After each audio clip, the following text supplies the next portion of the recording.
ಹಳ್ಳಿಗಳಲ್ಲಿ ಹೆಬ್ಬಾವು ಕಾಟ ಕಾಮನ್. ಕೋಳಿ ಹಿಡಿಯಲು ಬಂದ ಹೆಬ್ಬಾವುಗಳನ್ನು ಹಿಡಿದು ಕಾಡಿಗೆ ಬಿಡುವುದನ್ನು ಕೇಳಿರಬಹುದು.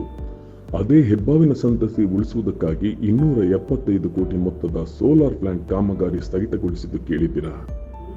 ಎಸ್, ಇದೇ ಇವತ್ತಿನ ಸ್ಟೋರಿ. ಆನೆಕೊಂದ ವಿಚಾರದಲ್ಲಿ ಭಾರಿ ಟೀಕೆಗೆ ಗುರಿಯಾಗಿದ್ದ ಕೇರಳದಲ್ಲಿ ಅರಣ್ಯಾಧಿಕಾರಿಯೊಬ್ಬರು ಹೆಬ್ಬಾವಿನ ರಕ್ಷಣೆಗಾಗಿ ಸೋಲಾರ್ ಘಟಕದ ಕಾಮಗಾರಿಯನ್ನೇ 9 ದಿನಗಳ ಕಾಲ ಸ್ಥಗಿತಗೊಳಿಸಿದ್ದಾರೆ. ಇದು ನಡೆದದ್ದು ಗಡಿ ಜಿಲ್ಲೆ ಕಾಸರಗೋಡಿನ ಪೈವಳಿಕೆಯಲ್ಲಿ. ದಕ್ಷಿಣ ಕನ್ನಡ ಜಿಲ್ಲೆಯ ವಿಟ್ಲ ಸಮೀಪದಲ್ಲಿ ಗಡಿ ಹಂಚಿಕೊಂಡಿರುವ ಪೈವಳಿಕೆಯ ಕೊಮ್ಮಂಗಲ ಏರಿಯಾದಲ್ಲಿ 50 ಮೆಗಾವ್ಯಾಟ್ ಸಾಮರ್ಥ್ಯದ ಸೋಲಾರ್ ಸೌರ ವಿದ್ಯುತ್ ಘಟಕದ ಕಾಮಗಾರಿ ನಡೆಯುತ್ತಿದೆ.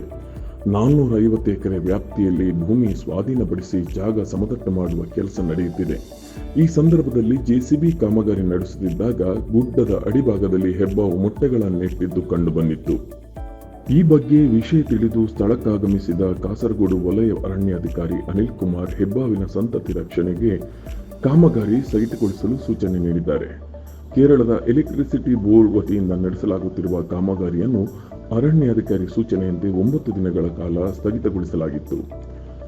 ಕಳೆದ ಮೇ 27ರಂದು ಹೆಬ್ಬಾವಿನ ಮರಿಗಳು ಮೊಟ್ಟೆ ಹೊಡೆದು ಹೊರಬಂದಿದ್ದವು. ಒಟ್ಟು 36 ಮರಿಗಳಿದ್ದ ಹೆಬ್ಬಾವಿನ ಕುಟುಂಬವನ್ನ ಅರಣ್ಯಾಧಿಕಾರಿ ಬಳಿಕ ಸುರಕ್ಷಿತವಾಗಿ ಕಾಡಿಗೆ ಒಯ್ದು ಬಿಟ್ಟಿದ್ದಾರೆ.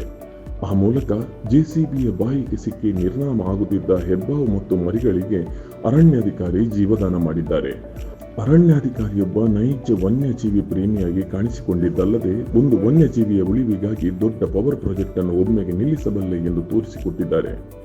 9 ದಿನಗಳ ಕಾಲ ಕಾಮಗಾರಿ ಸ್ಥಗಿತಗೊಳಿಸಿದ್ದರಿಂದ ಅಲ್ಲಿ ಕೆಲಸ ಮಾಡುತ್ತಿದ್ದ 100 ಕೆಲಸಗಾರರಿಗೆ ತೊಡಕಾಗಿದ್ದನ್ನು ಹೆಬ್ಬಾವಿನ ಜೀವದ ಮುಂದೆ ಲೆಕ್ಕಕ್ಕಿಲ್ಲ ಎಂದು ಅಧಿಕಾರಿ ತೋರಿಸಿದ್ದು ಸಾರ್ವಜನಿಕರ ಮೆಚ್ಚುಗೆಗೆ ಪಾತ್ರವಾಗಿದೆ.